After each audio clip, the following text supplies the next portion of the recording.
Gentlemen, welcome back. You're back with MGTOW Money.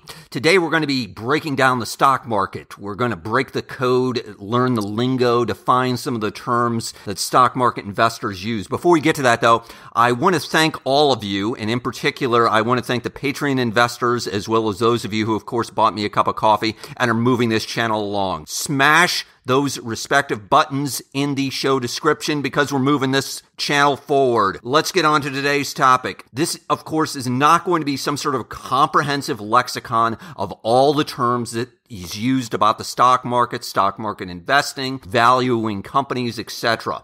This is going to be sort of the 20% of 80% in terms of if you're watching financial news, if you're reading the Financial Times of London, if you're reading the Wall Street Journal, if you're watching CNBC or Bloomberg, these are going to be some of the most frequently common terms, things that you're going to hear often. This will be the first of two videos I'll be doing. This one we specifically focused on stock market investing. The next one I'll include some other markets. Let's roll on.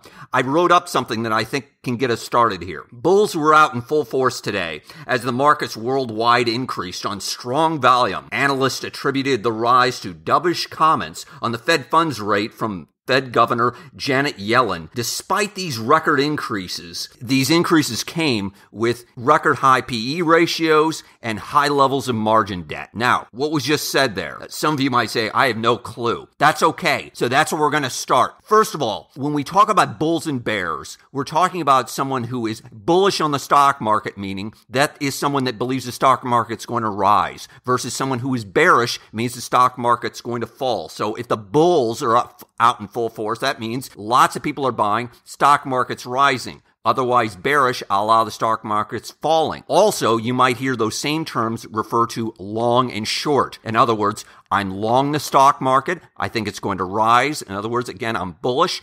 I'm short the stock market. I'm bearish, a la, I think the stock market is going to fall. Again, this could also apply to individual stocks. I think that Amazon.com is going to rise, so therefore I'm long Amazon.com. Or I'm short Facebook, or whatever stock that you want to make up, that you want to consider. Let's talk about the next term, volume. Volume simply is a measure of the amount of shares that have been traded, bought and sold in a particular day relative to either an individual stock or an index exchange. Remember, I did a video where we talked about the basics of the stock market, specifically what is a stock, etc. I highly recommend you go back and listen to that if you haven't already. It'll give you some additional information. So, for example, the Dow Jones, of course, is made up of an index. That index of 30 stocks has a certain volume in terms of the amount of shares that are traded in a particular day. That is the volume. It could be 20 million, it could be 200 million. Again, depending upon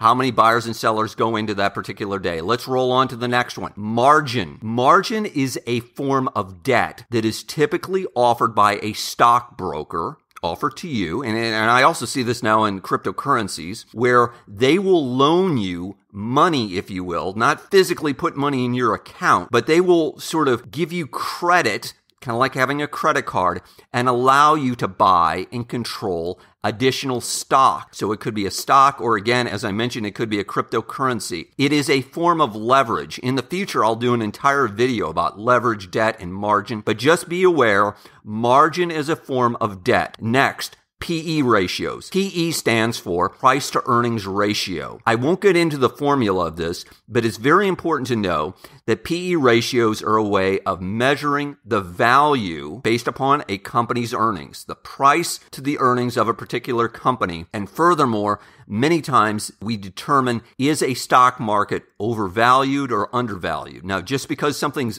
undervalued or overvalued, or even at fair value, if you will, does not mean that it's going to rise or fall, etc. But it does raise cautionary concerns, in particular when you have a stock market that is significantly overvalued. In other words, if it's overvalued relative to how it has been in history, it should raise some cautionary flags, if you will. It doesn't mean necessarily you sell everything, just like when a stock is way undervalued, it doesn't mean, well, it's cheap and it can't get cheaper. It can get cheaper. A stock market that's cheap can go lower. A stock market that's expensive expensive, can rise higher. Just be aware of that. Continuing on, the central bank. Most countries in the developed world have what is called a central bank. Among other things, in simple terms, this central bank is in charge of the currency that's issued in that respective country. In the United States, for example, we have something called the Federal Reserve. In Australia, they, of course, have the Royal Bank. I believe it's the RBA. In Canada, they have a Central Bank of Canada, etc. The point being, the central bank is an absolutely critical part, not just of the stock market, but in terms of the overall economy and health of a particular nation. How that central bank performs can dramatically affect the overall health of a country. And again, in the future, I'll do something specifically regarding the central bank. With the Federal Reserve, though, in the United States, and again, this applies to your respective country, they specifically control what is called the federal funds rate. Many times people might say the interest rate. Specifically, what they're talking about is short-term interest rates that are used among member banks that are part of the central bank. So that bank that's down the street from you on the corner there is probably a member of this consortium of central banks, and it allows itself to lend money between other banks. Other banks that's on the next corner, they're lending money to each other on an overnight basis. Today, for example, in the United States, interest rates, as set by the Federal Reserve, the Fed funds rate, is 1.25%. This historically is an extremely low rate. Furthermore, I might add, this is one of the most important numbers, not just relative to the United States economy, but also to the entire world's economy. I won't go into all the details, but right now, today, as things stand now, we are on a dollar standard throughout the world, and therefore it is absolutely critical this Fed funds rate, as determined by the central bank, as again, the Federal Reserve in the United States, what this number is, and is it rising or is it following, is a critical number. This number, this interest rate, 1.25%, again, that's set today, right now, can fluctuate and typically will change at a meeting of the central bank, of what is called the Board of Governors of the Federal Reserve. Again, Janet Yellen that I mentioned, that person earlier, she is the chairperson right now today of the Federal Reserve in the United States. Needless to say, this is a very powerful person in the world, not just the U.S. economy, but seriously in the world's economy. I further should add in negative interest rates are something extremely unusual, and this period of time that we're experiencing this with these negative interest rates, whether it be in the Eurozone, Mario Draghi, of course, is the chairman of what's called the ECB, the European Central Bank, and that is the central bank, of course, for the Eurozone, of the 27, 28 member nations of the Eurozone that, of course, circulate on the Euro. In the Eurozone, of course, they have what are called right now today, as well as in Switzerland for that matter, which is not part of the Eurozone, they have what are called negative interest rates. So in other words, they literally have interest rates. The reason in theory for these negative interest rates, as well as just reducing rates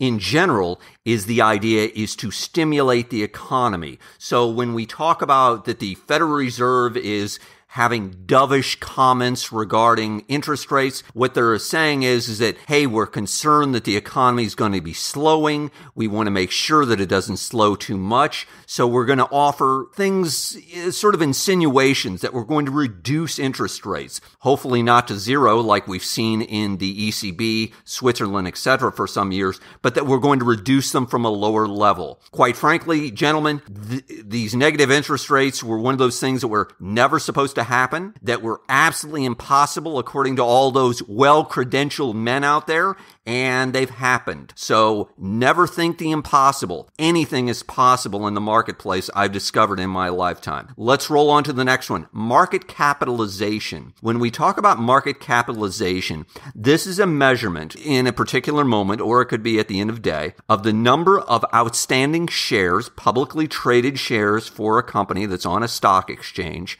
times the dollar value of that particular stock at that particular time. So just a simple example, let's say that a stock is valued at $10 and that there are 1 million publicly traded shares available. So the market capitalization of that company is $10 million, $10 times 1 million shares. The reason why this is important is this gives you some idea of the value of a company. So in other words, as a stock price rises, assuming that the number of publicly traded shares stays the same, of course, the market capitalization, the overall value of that company increases. This, of course, can get into billions, tens of billions, hundreds of billions of dollars, like we've seen with Google and Amazon, for example. It furthermore gives you an indication as if there should be some sort of merger or acquisition, and I'll have more to talk about this in future videos. If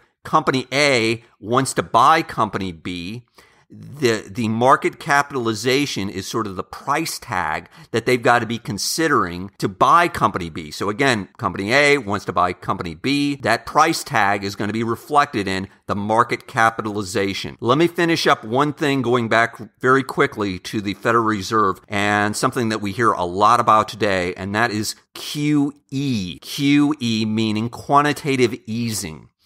This, in simple terms, is money being flooded into the market. It's not literally helicopter money where money's being dumped out of a helicopter and everyone's just running around madly grabbing money coming out of the sky. But effectively what's happening is Federal Reserves across the world, in particular when the economies were so very poor, were pushing money out into the banks and really encouraging the banks to lend out that money that they were pushing out into them in a digital sense, of course, not necessarily pure currency. The theory, of course, being that by having these banks with negative interest rates where they don't want to have the money just sitting in the bank, furthermore, with this additional funds available to them, that they're going to encourage lending and again, theoretically increase borrowing and again, correspondingly, hopefully, stimulate economic activity. So quickly, gentlemen, let's run through what we've covered here today. Bulls and bears. Bulls make money, bears make money, hogs get slaughtered. If you're bullish,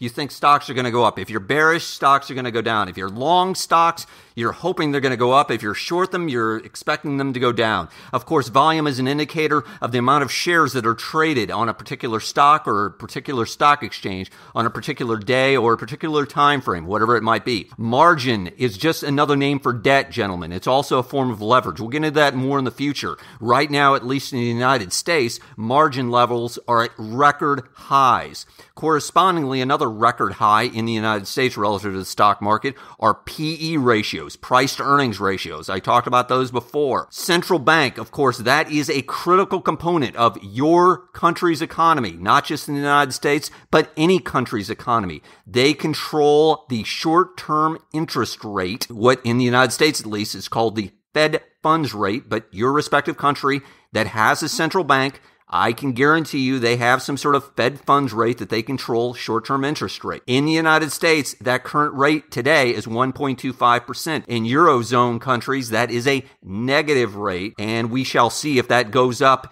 any, as well as we're dealing, frankly, with a worldwide experiment with these, quote, negative interest rates, and we'll see what kind of repercussions, if any, they have in the future. Speaking of repercussions, of course, I mentioned quantitative easing. Quantitative easing being, hey, we're just going to throw a bunch of money out into the economy, and we're going to expect that it stimulates economic progress. Again, we shall see if there are any negative repercussions about that. Lastly, market capitalization. It's simply, if you think about it, gentlemen, the price tag of a company. What is the value of Amazon? If you want to go buy all of Amazon.com, the stock, the entire company, what would it cost you? And you can go look at the market capitalization of any company, and you can get an idea of what the price tag of it is. Gentlemen, let me finish up. I need your help. I need you to buy me a cup of coffee because we're moving this forward. Smash the Patreon or the PayPal button in the description of this video because we're moving this forward. As always, John Galt out.